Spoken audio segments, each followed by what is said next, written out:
जय यीशु। और एक बार प्रभु यीशु के सामर्थ्यवान नाम पर फादर सभी प्रिय भाई बहनों को अभिवादन करते हैं। बाइबल तीर्थ यात्रा में 174वां दिन में आपका स्वागत है। मनन करेंगे पहले इतिहास ग्रंथ के 9-10 अध्यायों पर, स्तोत्र संग 132 और एफेसियों के नाम अध्याय 6। पहले इतिहास ग्रंथ के अध्याय 9 में हम बाबुल के निर्वासन से वापस आए हुए प्रभु की जनता के इतिहास और उनका वृत्तांत हम सुन रहे हैं।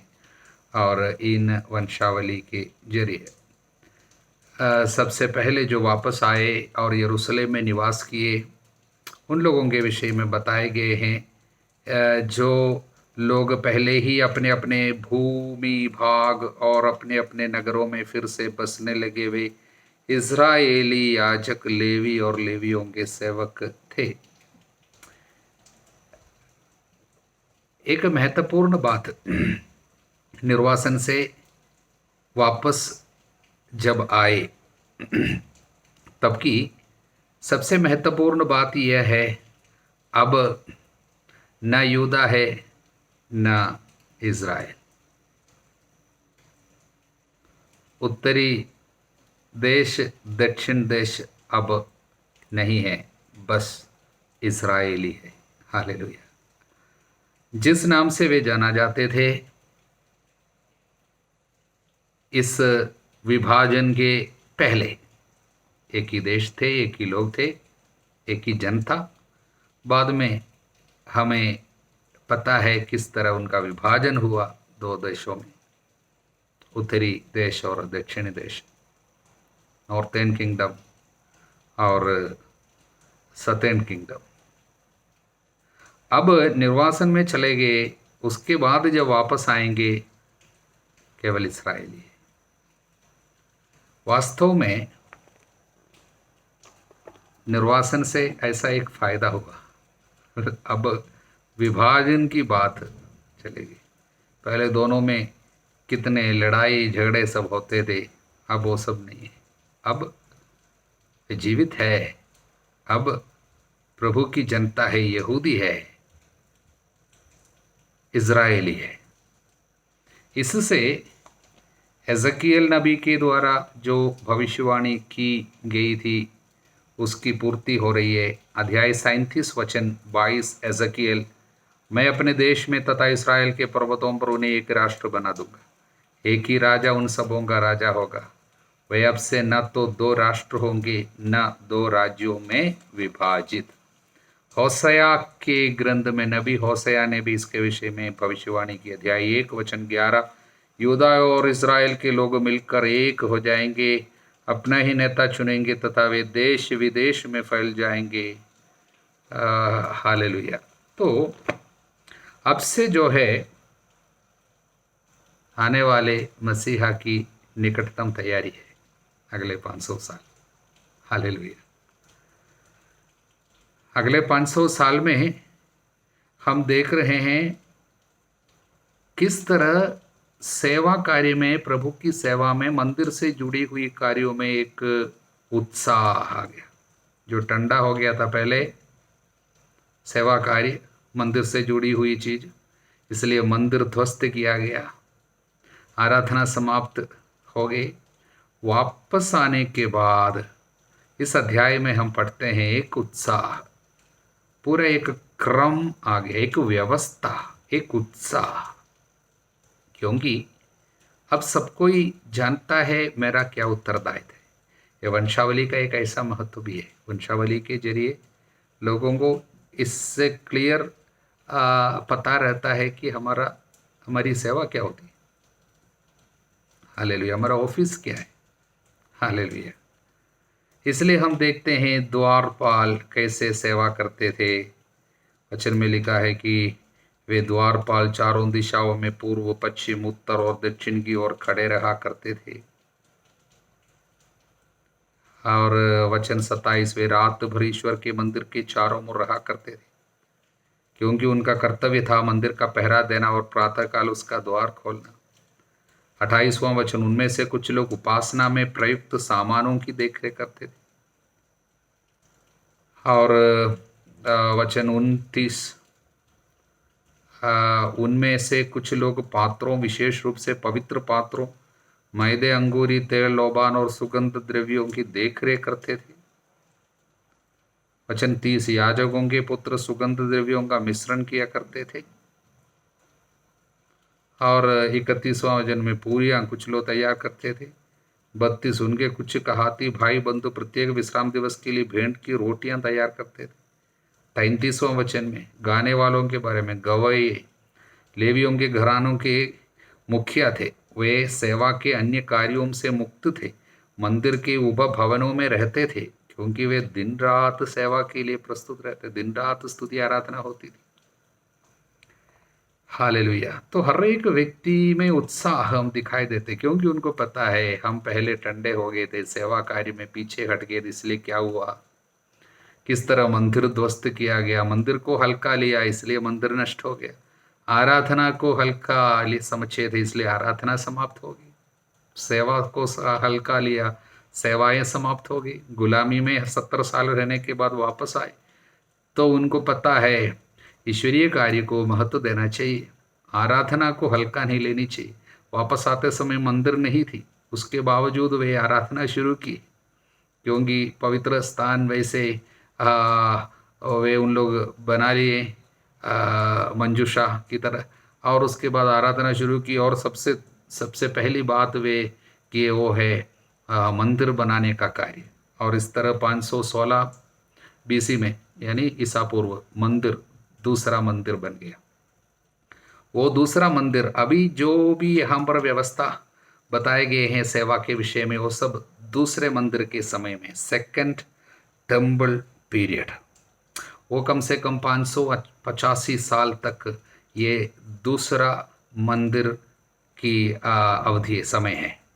वो कब तक बना रहा, यीशु के बाद 40 साल तक रहा। इसका मतलब ये AD में, प्रभु ईसा के बाद 70 साल, ईसा के बाद AD 70 में वो दूसरा मंदिर नष्ट किया गया। किसके द्वारा, रोमियों के द्वारा। तो तब तक ये दूसरा मंदिर बना रहा, और उसके निर्माण के विषय में बाद में हम सुनेंगे जरुब्बाबेल के सब अगुवाई में। हालेलुया। तो यहाँ पर क्या है, वापसी के बाद, यानी निर्वासन से वापसी के बाद इस्राएलियों में आए हुई बदलाव, उत्साह प्रभु कार्यों में, और क्रम और व्यवस्था, ये सब कुछ सराहनीय है, क्योंकि प्रभु ईश्वर जो है एक क्रम का ईश्वर है, गॉड ऑफ ऑर्डर। प्रभु सब कुछ व्यवस्थित रूप से करने के लिए समझाया है। विशेषकर आराधना से जुड़ी हुई बातों में व्यवस्था प्रभु हमेशा चाहता था। वो सब कुछ नष्ट हो गए थे इस्राएल में, यूदा में, लेकिन वापसी के बाद वे लोग ध्यान देते हैं कि इस कार्य में वे लोग ये क्रम को बनाए रखे। प्रभु को धन्यवाद। यही है 9वां अध्याय। और इतना समझाने के बाद एक ओवरऑल व्यू हमको अब मिल गया, यानी प्रभु की जनता के विषय में है, यूदा और इज़राइल, और उनके साथ क्या क्या हुआ।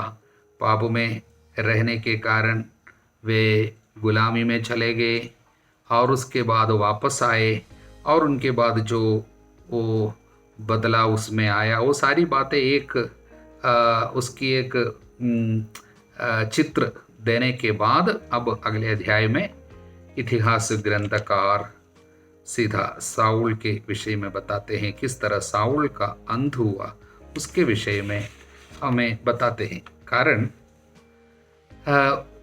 इतिहास ग्रंथकार की विशेष योजना जो है ये 2 ग्रंथ के जरिए, वो है कि यूदा को आगे रखे, यूदा का इतिहास को हमारे सामने रखे, और प्रभु जो कार्य यूदा के द्वारा कर रहा था और यूदा में प्रभु ने जो कार्य पूरा किया, और प्रभु किस तरह अपनी प्रतिज्ञा को बनाए रखे यूदा में, दाऊद के घराने में, उसको हमारे सामने रखना चाहते हैं। विशेषकर दाऊद और उनके संतान, उनके खानदान, यही इतिहास ग्रंथकार के लिए महत्वपूर्ण है, क्योंकि वो हमको बताना चाहते हैं मसीहा के बारे में। हालेलुया।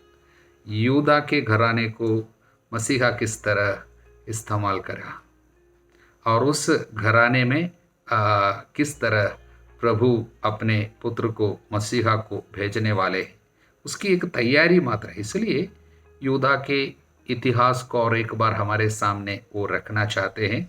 इसलिए यूदा में प्रवेश करने के लिए सबसे पहले साउल के मृत्यु के बारे में बताते हैं। 10वां अध्याय में हम देखते हैं किस तरह फिलिस्तियों के साथ युद्ध में साउल की मृत्यु हुई, न केवल साउल की बल्कि उनके संतानों की। इसी तरह साउल का खानदान, उसका वंश समाप्त है, जिससे बेन्यामीन वंशी साउल के पास से अधिकार, राजत्व यूदा वंशी दाऊद के पास चला आता है। तो इधर एक राजवंश का अंत हो रहा है, साउल का, सबसे पहला राजा इस्राएल का। और साउल के साथ क्या हुआ, वचन 13 और 14 में इस प्रकार, साउल प्रभु के साथ अपना विश्वासघात के कारण मरा, क्योंकि उसने प्रभु की आज्ञा नहीं मानी थी। वो प्रभु से नहीं बल्कि प्रेत साधने वाली स्त्री से परामर्श लेने गया था, इसलिए प्रभु ने उसे मारा और राज्य यिशै के पुत्र दाऊद को दे दिया। प्रभु ने उसे मारा, इसका मतलब प्रभु ने उसके ऊपर से संरक्षण का हाथ हटा दिया। जब भी प्रभु किसी को चुनते हैं, उनको अपनी उपस्थिति भी देते हैं, उनको परामर्श देते हैं।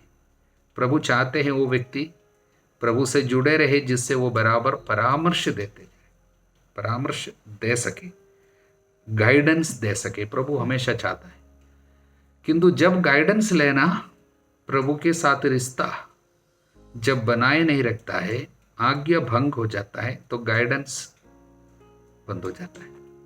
प्रभु से जब गाइडेंस नहीं मिलता है, प्रभु की प्रेरणा जब नहीं आती है, तब वो व्यक्ति अचानक चले जाते हैं गलत दिशा में।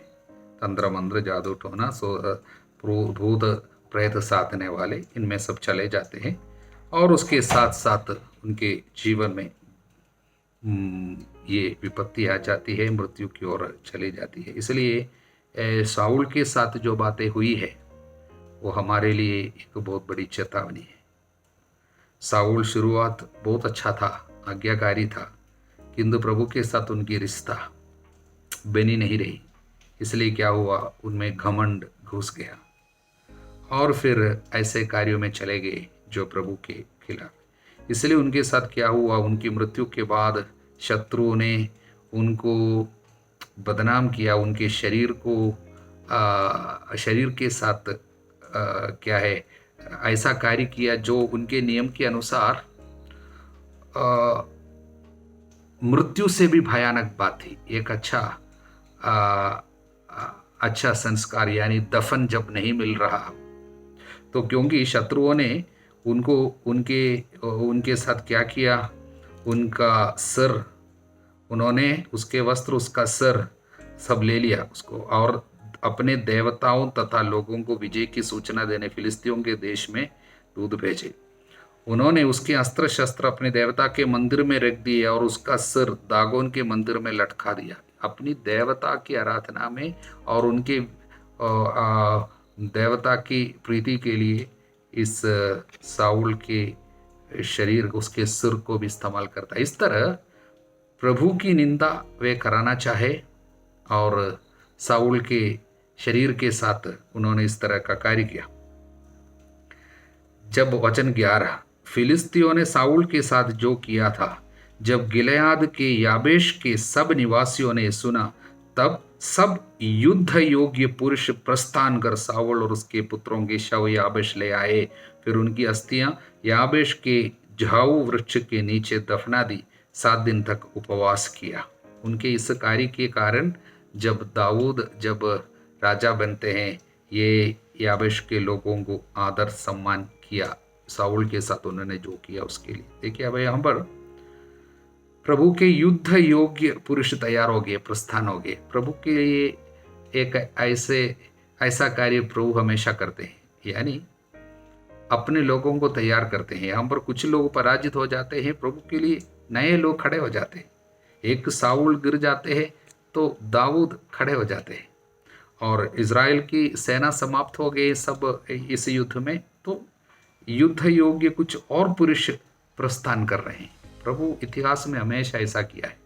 इसलिए किसी एक व्यक्ति के पतन या एक सेना के पतन से प्रभु का कार्य बंद नहीं होता है। प्रभु हमेशा उसके आगे है, क्योंकि प्रभु की योजना को कोई भी नज़रअंदाज नहीं कर सकते हैं, चकनाचूर नहीं कर सकते हैं, तोड़ मरोड़ नहीं कर सकते हैं, क्योंकि प्रभु कुछ नया कार्य बराबर करते हैं। इसलिए साउल के लिए प्रभु ने ये कार्य किया याबेश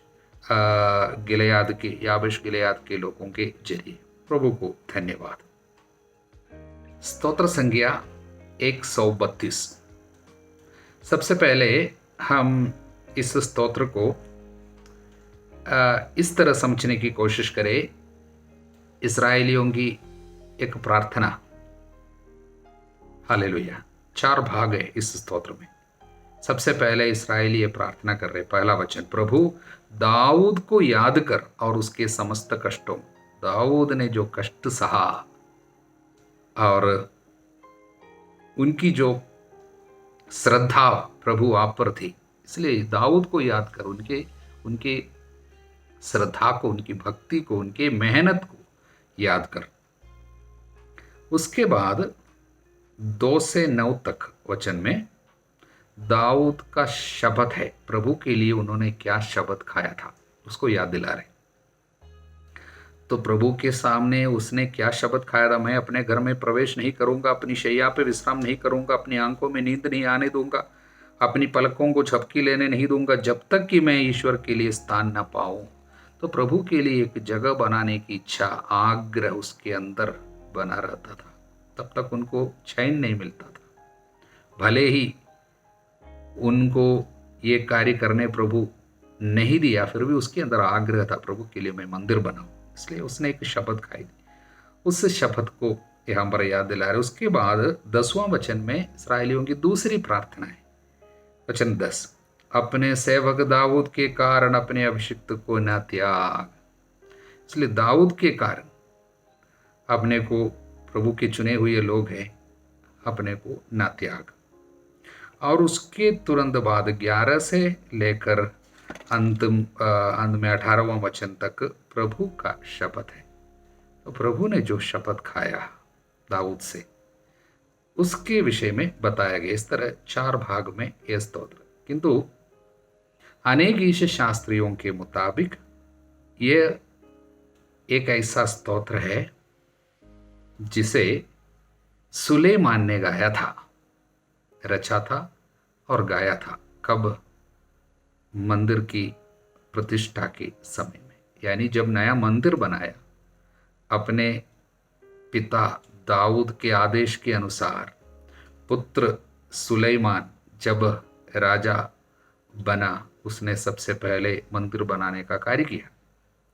तो मंदिर बन गया, उसकी प्रतिष्ठा के समय में ये प्रार्थना गीत सुलेमान ने गाया।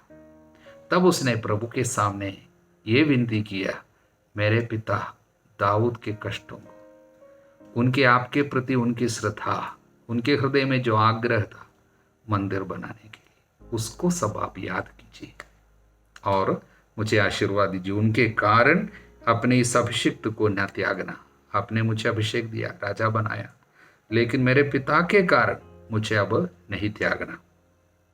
ईश्वर की महिमा के लिए मंदिर बनाया और मंजूषा, प्रभु की मंजूषा को वे मंदिर में लेके आ रहे हैं। उस समय ये प्रार्थना कर रहे हैं, वचन 8, प्रभु तू अपनी तेजस्वी मंजूषा के साथ अपने स्थायी आवास को चल, तेरे याजक धार्मिकता के वस्त्र धारण करे, तेरे भक्त आनंद के गीत गाए। ये सब सुलेमान की एक प्रार्थना है। इस तरह हम को अच्छा से समझ सकते हैं। हालेलुया। जब हम लोग इस गीत को गाएंगे, हमको चाहिए कि हम कलीसिया को याद करें। कलीसिया को प्रभु ने मंदिर के रूप में बनाया। कलीसिया प्रभु का मंदिर है। हालेलुया। तो इस मंदिर में प्रभु की उपस्थिति होती है, और यहाँ पर जब हम लोग प्रार्थना करेंगे, हम लोग किसको दावा करते हैं? दाऊद को नहीं, बल्कि दाऊद के पुत्र को दावा करते हैं। वो कौन है? मसीहा। हम लोग पिता के सामने किसके जरिए प्रार्थना कर रहे हैं? यीशु के जरिए, उसकी योग्यता लेकर। जैसे सुलेमान ने अपने पिता दाऊद की योग्यता से प्रार्थना किया, हम जब ये स्तोत्र पढ़ते हैं, हम यीशु की योग्यता दावा करते हुए पिता से प्रार्थना करते हैं, पिता के बेटे यीशु को याद कर, हमारे प्रभु यीशु के दुख भोग को याद कर, और हमको न त्याग। हालेलुया। उनके दुख भोग की योग्यता से, और उन्होंने जो भी वायदा हमारे लिए किया था, उनकी वायदाओं की योग्यता से हम लोग प्रार्थना करते हैं, हमें न त्याग। हालेलुया। यही है स्तोत्र 132। प्रभु को धन्यवाद। अब हम एफेसियों के नाम संत पौलुस के पत्र में हैं, अंतिम अध्याय, अध्याय 6। इस पत्र की विशेषता हमने कई बार सुन चुके हैं। पहले 3 अध्याय में संत पौलुस हमको बताते हैं कि वास्तव में हम है कौन, मसीहा में हमारा महत्व क्या है पिता के सामने, प्रभु ने हमको क्या बना कर रखा है। तो सिद्धांत है, डॉक्ट्रिन, हमारे महत्व के विषय में।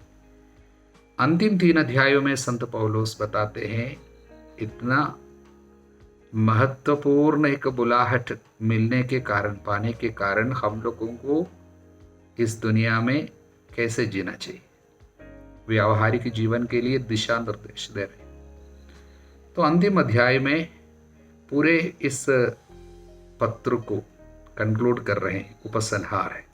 तो संक्षिप्त में सबसे पहले 3 संदेश हमको देना चाहते हैं। पहला संदेश, बच्चे माता पिता के साथ और माता पिता बच्चों के साथ किस तरह की व्यवहार करनी चाहिए। संत पौलुस बताते हैं, बच्चों अपने माता पिता का आदर करो। यह पहली ऐसी आज्ञा है जिसके साथ एक प्रतिज्ञा जुड़ी हुई है, जो इस प्रकार, जिससे तुम्हारा कल्याण हो, तुम बहुत दिनों तक पृथ्वी पर जीते रहो। हालेलुया। तो संत पौलुस कहते हैं, पहली आज्ञा जिसके साथ एक प्रॉमिस जुड़ी हुई है, वो ये है। 10 आज्ञा है, उनके बारे में संत पौलुस याद दिला रहे। 10 आज्ञा 10 आज्ञा जब मूसा को प्रभु ने दिया, हम जानते हैं उसमें ये कौन सी आज्ञा है? माता पिता का आदर करो, ये चौथी आज्ञा है। तो पहले 3 आज्ञा के साथ कोई प्रॉमिस नहीं था, लेकिन चौथी आज्ञा के साथ पिता ने एक प्रॉमिस रखा। पहले 3 आज्ञा के साथ केवल चेतावनी थी, अगर इसको टुकराएंगे तो क्या होगा। उदाहरण के लिए सबसे पहले कहा, मैं प्रभु तुम्हारा ईश्वर हूँ, मैं तुमको मिस्र देश से गुलामी से निकाला, मेरे सिवा तुम्हारा कोई ईश्वर नहीं होना चाहिए। और कहता है, तुम मूर्तियों को दंडवत कर उनकी पूजा मत करो, क्योंकि मैं प्रभु तुम्हारा ईश्वर ऐसी बातें सहन नहीं करता। तो यहाँ पर सब कोई प्रतिज्ञा नहीं है। अगला वचन, 7वां वचन, प्रभु अपने ईश्वर का नाम व्यर्थ मत लो, क्योंकि जो व्यर्थी प्रभु का नाम लेगा प्रभु से अवश्य दंडित करेगा। हालेलुया। तो वहाँ पर भी प्रतिज्ञा नहीं। किंतु जब 12वां वचन में पढ़ते हैं, अध्याय 20 वचन 12 निर्गमन ग्रंथ में, अपने माता पिता का आदर करो, जिससे तुम बहुत दिनों तक उस भूमि पर जीते रहो जिसे प्रभु ईश्वर तुम्हें प्रदान करे। प्रतिज्ञा, प्रॉमिस। कहाँ पर? इस आदेश के साथ, इस आज्ञा के साथ एक प्रॉमिस जुड़ा हुआ है। इसलिए संत पौलुस कहते हैं, बच्चों ये पहली आज्ञा है जिसके साथ कोई प्रॉमिस जुड़ी हुई है, प्रतिज्ञा। वो है बहुत दिनों तक इस पृथ्वी पर जीने के लिए कहना मानना चाहिए। हालेलुया। तो ये पहला संदेश में आते हैं, लेकिन पिता को भी देते हैं, पिता अपने बच्चों को खिंचाया नहीं करे। सब दूसरा संदेश इस अध्याय में है, दास और स्वामी उनकी रिश्ता कैसी होनी चाहिए एक दूसरे के प्रति।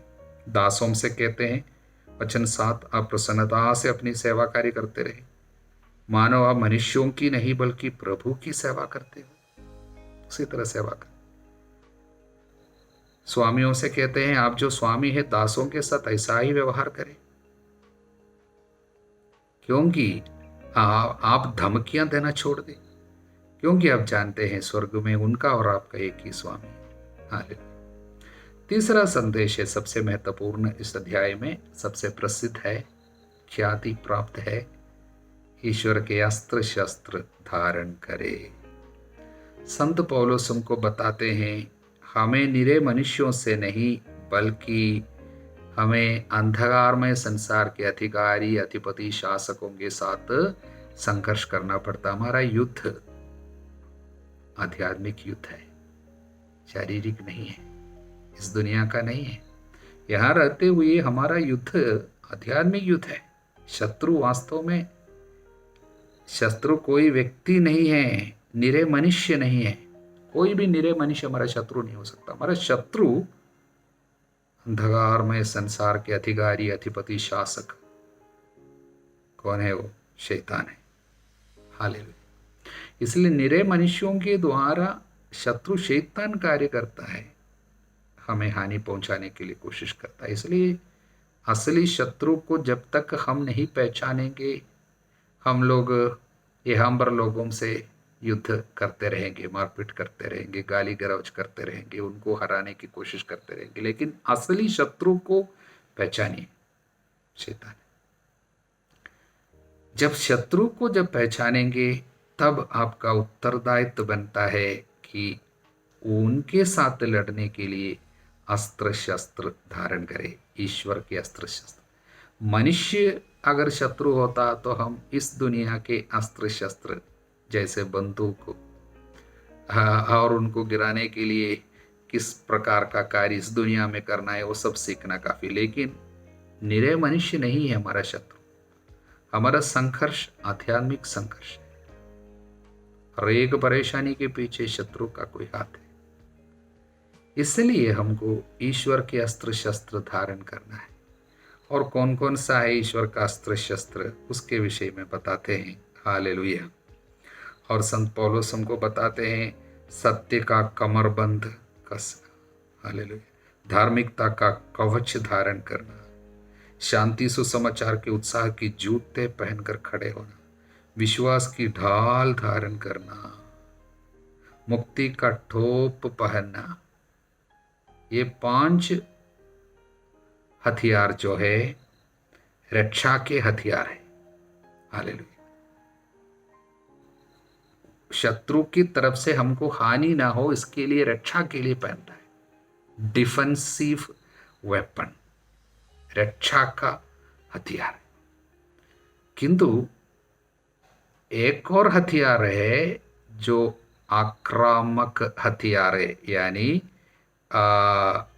मारने के लिए, उनके साथ लड़ने के लिए जो शस्त्र धारण करनी चाहिए वो क्या है?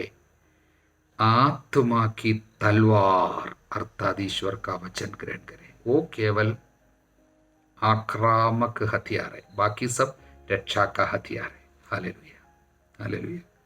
तो सबसे महत्वपूर्ण बात यहाँ पर यही है, शैतान के साथ इस युद्ध में, आध्यात्मिक युद्ध में अगर आपको लड़ना है, उनको पराजित करना है, तो हथियार यह है तलवार, ईश्वर का वचन।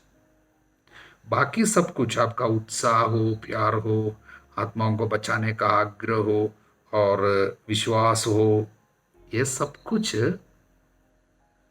केवल ऐसा अस्त्र शस्त्र है जो आपको बचाता है उनके आक्रमण से, रक्षा का कवच है। हालेलुया। किंतु रक्षा का कवच धारण करना केवल काफी नहीं है। उनको पराजित करना है तो हमको लड़ना होगा, उनको मारना होगा, उनकी तरफ में हमें जाके आक्रमण करना होगा।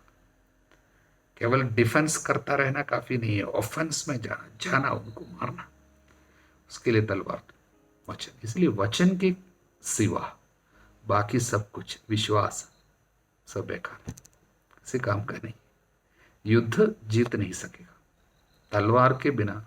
युद्ध क्षेत्र में जाके केवल हमारे पास क्या है, टोपी है और ढाल है, कमरबंद है, कवच है, इससे युद्ध कैसे जीतेगा? हालेलुया। कुछ समय तक हमको तकलीफ ना मिले करके थोड़ा सा कोशिश कर सकते हैं, लेकिन जब तक शत्रु को हम आक्रमण करते हुए मारते नहीं है, शत्रु पराजित नहीं होंगे। इसलिए सबसे महत्वपूर्ण कार्य है तलवार, वचन। प्रभु को धन्यवाद। इतना बताने के बाद अंत में एक आशीर्वाद दे रहे हैं। हालेलुया। वचन 23, पिता परमेश्वर और प्रभु यीशु मसीह भाइयों को शांति, प्रेम और विश्वास प्रदान करे। आशीर्वाद है।